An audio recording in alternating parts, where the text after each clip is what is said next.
fi tey ci accueil li nga xam mooy néew Pape Bouba Diop voilà lan moo waral loolu. waaw dañuy wax inna lillahi wa inna ilayhi raji'un tey képp kuy doomu Sénégal ngay sportif rek war nga teew fii delloo njukkal sunu xarit sunu doomu sénégalais ñaanal ko yàlla xaree ko àjjana ndax boo nee sport rek ñun ñoo bokk ndey bokk bàyyi Pape Bouba bégal nañu façon bégal bu ne nekk doomu Sénégal nekk doomu Tëngéej te Tëngéej maam fi histoire bu mag nekkoon fa di bëre mbapat ay ati at kon Pape Bouba bu génnee àdduna rawatina muy doomu sénégalais ak lu mu def yëpp ci Sénégal war nañ ko mën a ñëw taxawu ko muy dernière kii bi ñu ñaanal ko yàlla xaree ko àjjana. tamit lu may waxati leneen li mooy maa ngi féliciter le président de la République ba nga xam ne tey ñëw na teral ko ba pare jël stade bi nga xam ne moom la war def jëm ñaajo tuddee ko ça c'est un plaisir pour tous les sportifs je vous remercie. jërëjëf Baba. voilà Malick yow témoin de l'histoire du football man bu ñu ko wax sénégalais voilà tey loo jàpp ci bés bi. waaw bés bu solennel la mais bés la bu nga xam ne aussi dafa am mandarga ndax bu ñu fàtte ni le 31 mai 2002 ajjuma la woon ajjuma jooju ñun ñëpp ñu ànd ak mbégte di fecc di fête victoire bi Sénégal amoon ci France te Pape Bouba Diop mii fi tëdd tey dugaloon ko tey nekk ajjuma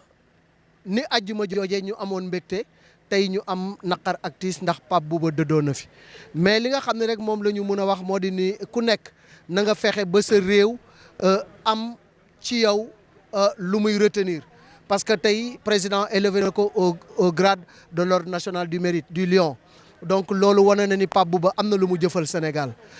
mais nekk na aussi joueur bu nga xamante ni exemple la woon ci biir terrain mais ci biti terrain ndax ci biir terrain dina jof jom fulla ak fayda c'était un exemple de discipline tactique de discipline dans le terrain et en dehors du terrain mais nit la woon bu nga xamante ni discrétion bi nga xam ne ak yar bi mu am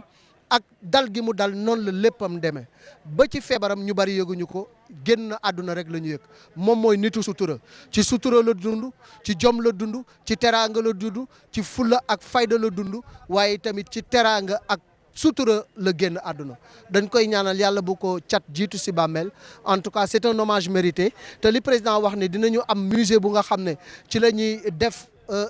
li nga xam ne mooy œuvre ñi fi jóge woon loolu lu am solo la bokkoon na ci man li ma doon xalaat ne war nañ ko def président heureusement bi mu ko waxee je pense que ce musée est important pour immortaliser les faits de nos internationaux donc voilà ça c'est ce qu'on peut retenir Pape Bouba s'en va mais mi ngi bàyyi ginnaawam way wu dootul fay bu mukk. voilà am na lu ñu doon xaar tamit numéro 19 dañ koy gis ci bitim réew su jour génne àdduna numéro ñu retiré ko voilà loolu tamit ñu doon xaar tey peut-être décision. waaw xëy na décision bi du nekk décision wu président loolu décision wu fédération sénégalaise de football la mais jekk na jaadu tey Pape Bouba ak li mu defal Sénégal tey kenn mënatu ko defaat mooy but bu njëkk a dugg ci histoire coupe du monde Sénégal Pape Bouba ko dugal keneen dootu ko def loolu rek doy na ci mandarga pour numéro 19 bi ñu retirer ko définitivement de la sélection à la mémoire de Pape Bouba je suis d'accord.